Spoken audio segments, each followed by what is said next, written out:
Hello， 胖妮儿来喽！继续跟胖妮过情关，订阅胖妮，更新不迷路。本期是一期答疑影片，安令荣第一次侍寝的时候，吓得瑟瑟发抖。用瓜友的话说，是调成了震动模式。虽然是调侃，但极其形象。安令荣躺在龙床上，真的是忍不住发抖。有人说，安令荣之所以这么夸张的一直发抖，是皇后害的。那么，这种说法能站得住脚吗？安令荣在侍寝前，是皇后向皇上推荐了他。在安令荣侍寝前，皇上和皇后有一番对话。皇后说，该翻牌子了，臣妾听说，不是每一位嫔妃都侍寝过。皇上接话，婉常在一直卧病，纯常在年纪太小，完全不解世事，还有别人吗？皇后笑着回答，还有一位安答应。然后皇上就顺手翻了安令荣的牌子。有人据此推测，皇后是有意向皇上推荐安令荣，目的是要笼络他。胖妮觉得不太可能。此时的安令荣才进宫没多久，皇后可能都不太了解他，怎么会故意找机会推荐拉拢他？其实，皇后这次建议皇上让安令荣侍寝的原因很简单，就是为了在皇上面前展现他的贤良淑德、宽厚大度，在皇上这里赢得一波好感，在外人面前留下美名。因为他说了，不是每一位嫔妃都侍寝过，让每一位嫔妃都有机会侍寝，让皇上雨露均沾，是他做皇后的职责，是他的本职工作。这样做还可以防止某个嫔妃专宠。所以皇后推荐安令荣并没有那么多阴谋。还有人说，皇后叫花房给安令荣送来了有毒的玉台金盏花，安令荣从眉庄那里刚回来，丫鬟宝娟就迫不及待地问他去哪了。刚坐下，一瞥就瞧见桌上刚送来的鲜花。安令荣不解地问宝娟，花房不是说没有这些名贵的玉台金盏吗？怎么今日送了这样多来？宝娟赶紧把要侍寝的消息告诉了他。安令荣激动得差点打翻了手里的茶碗，根本不相信皇上还能记得他。接下来宝娟就说要带他去梳洗。刚洗完澡，安令荣就开始全身发抖。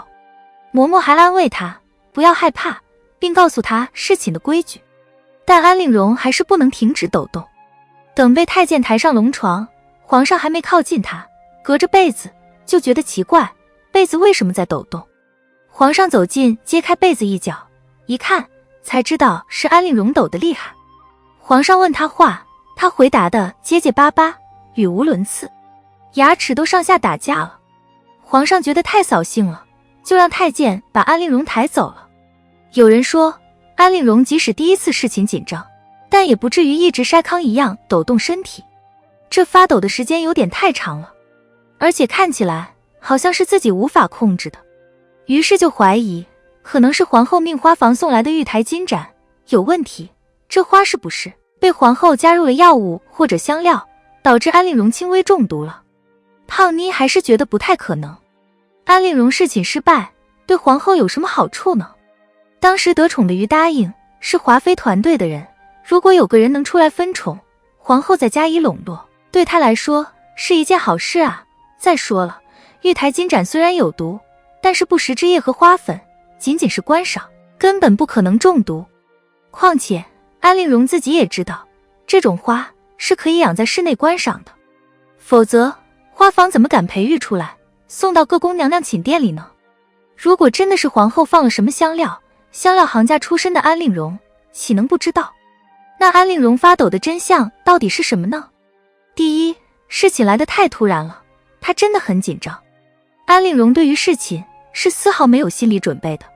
他每天去甄嬛和眉庄处坐坐，打发无聊的时光。他出身小门小户，家世背景容貌才学没有一样是出众的。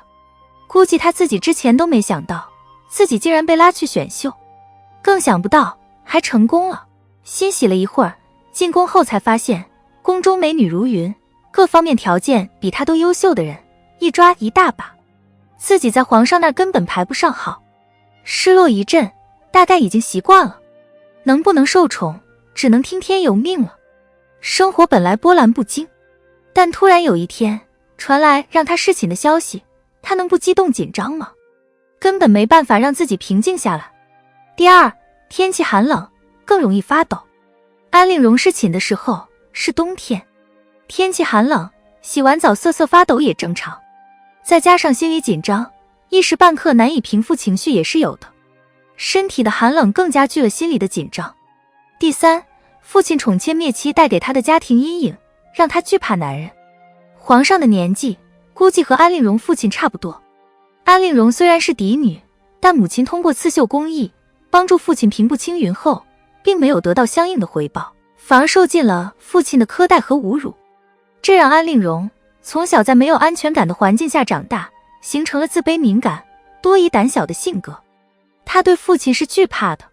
现在要面对一个和父亲年龄差不多的老男人，安令荣心里肯定怕得要命。何况他要侍寝的对象是天子，更是一点差错都不能出。安令荣的思想负担更重了。鉴于以上3个方面的原因，安令荣越想越害怕，越害怕越紧张，越紧张才越抖得厉害，根本不是皇后的锅。好了，本期的影片就到这里。喜欢胖妮，辛苦给影片点赞，订阅胖妮，下期更精彩。